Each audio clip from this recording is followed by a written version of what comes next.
right, Van Halen 1 is up today, my review of it. The first album by Van Halen back in 1978. That's what we're talking about in Slanted Tree Studios today.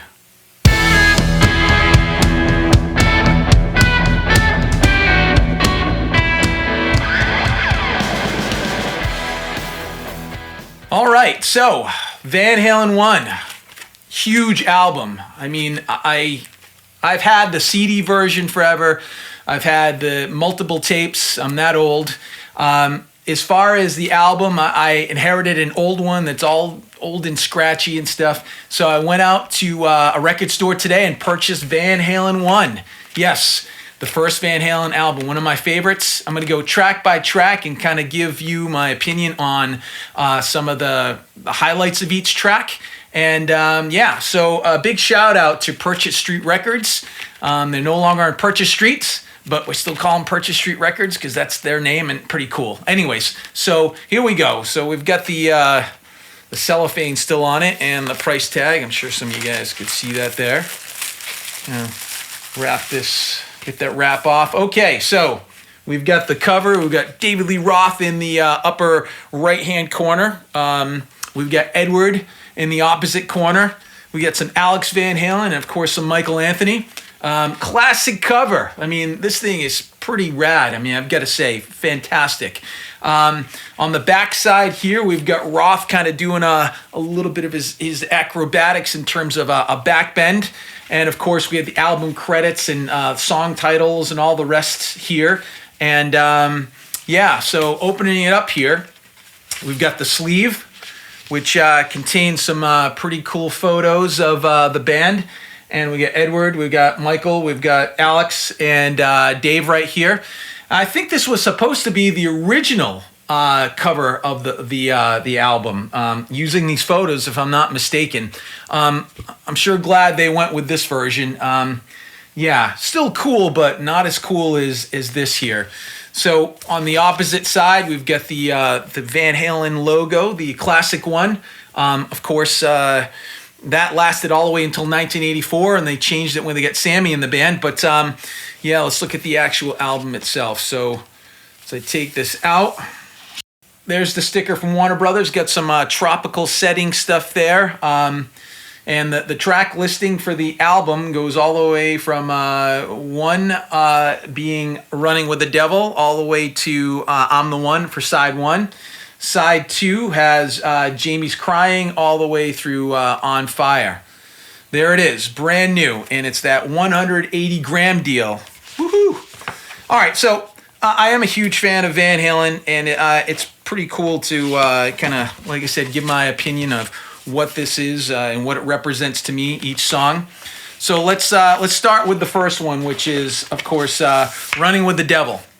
So Running with the Devil's got the car horns. That's what the intro is. A bunch of car horns. I think a Volkswagen one. I think a Volvo and a few others that they kind of chained together and set them off and then slowed it down so it sounds like a rocket ship sort of coming to a landing. And then you get the big bass notes from Michael Anthony, the hitting those E note, boom, boom, boom. And then you got the raking of the strings above the nut on the guitar. I've got my Van Halen 1 guitar right here. Yeah, I do play. So one of my favorite things on the track is the that thing, which is pretty cool. Anyways, so the solo is pretty melodic for sure. It's got the da da da da da da da da da down. I think that was inspired by Yes's Roundabout. If you think about Roundabout and kind of sort of the melody in parts of that song, I think it influenced that particular solo. It was discussed by David Lee Roth about a year ago or so of sort of its origin, and I never knew that. That's pretty cool. Track number 2, of course, the definitive guitar solo of the ages, Eruption, and my goodness, it pretty much declared to the world that there's a new kid in town for sure. Edward Van Halen, Eddie Van Halen, he is, my goodness, we miss him a lot, of course, but that guy just set like the bar for guitar playing from that point onward. Really did. Coming up with the tapping technique, or at least popularizing the tapping technique. You know, he was not the originator of it, but yeah, he put it on the map big time, incorporated it melodically within songs, which hadn't really been done, not to the degree in which he did it. But yes, Eruption, high bar mark. Learn to play guitar. That's kind of like one of the things that you look to do. You know, you hear things, you're inspired by them, you try to learn to play it, and I committed myself to it at a much younger age to learn how to play it, and did my best to cover those bases. Eruption, awesome stuff. From there, we've got, of course, let me take a look at the album here, because I don't know if it's running the same as the list here. Yes, You Really Got Me. The Kinks song, which Van Halen, as Eddie Van Halen said, they took it from a prop plane to a jet plane. And my goodness, that song is probably one of the first songs I heard from Van Halen as a kid, not knowing who they were or what they were, but I do remember that song quite well. Yeah, just modernizing the Kinks with that tune. Love it. Ain't Talking About Love, according to Edward, it was sort of a play on the punk scene at the time, which was happening. You know, in the late 1970s, it was disco, and then punk was coming along, and Van Halen was playing a music that a lot of people thought were, well, kind of starting to fade away, but Van Halen brought it back in such a massive way. Ain't Talking About Love, with sort of a muted approach on the guitar strings, using his effects pedals, right? Using the MXR Phase 90 on there, and what else here? I do believe he used his flanger, of which there it is, yeah, and the MXR flanger here, cool stuff. Those two pedals became immortalized on this album, and that song is pretty cool. And the guitar solo has a sitar doubling the guitar line. The big chants at the end, hey, hey, hey. I mean, sheesh. That thing was just stadium ready, even if they weren't quite there yet, but I think they were. And then I'm the One, that rounds off side one. And then that's got Van Halen doing a ZZ Top boogie, bringing it up several notches for sure. That song has got a swing to it. And I remember being younger and thinking, what the hell is swing? And being older now, you can definitely tell people that have got a swing to their playing and people who kind of a bit more mechanical. That is swing to the nines. Ed's playing on that is just stellar. The whole album is stellar. The tone is stellar. Roth's vocals are stellar. Michael Anthony's backing vocals, Edward's backing vocals, Alex Van Halen's drumming. I mean, it just all just came. It's like a perfect storm. For side number 2 here, we start off with Jamie's Crying. And that is sort of interesting because it took Van Halen in a little bit of a different direction in terms of what was the music they were coming up with before they recorded the first album. I believe Jamie's Crying was in fact made in the studio while they were recording the first album. And yeah, it's a pretty cool tune. I would say out of all the songs on the first album, maybe one of my least favorites, but still a favorite in terms of just Van Halen songs. Atomic Punk, whoa, yeah, great stuff. I mean, it starts off with Ed doing a rake across the strings with his guitar. You know, one of these kind of things where he's, you know, you engage the flanger, you engage the phase 90, and you get that cool effect. The guitar solo in the Atomic Punk song, Stella, it's one of my favorites to play. I mean, it's probably my favorite song on the entire album, if I had to really choose one. After Atomic Punk, we've got Feel Your Love Tonight. Now, Feel Your Love Tonight, for me, sort of rates sort of where Jamie's Crying is. Now, I got to see Van Halen back in the late 1990s with Gary Cherone. Now, third singer for Van Halen, he's following David Lee Roth, Sammy Hagar. Like him or not, I mean, Gary provided us with an opportunity to listen to Van Halen songs that Sammy just did not do. So there were songs that weren't performed in concert for many, many years, over 10 years with Van Halen.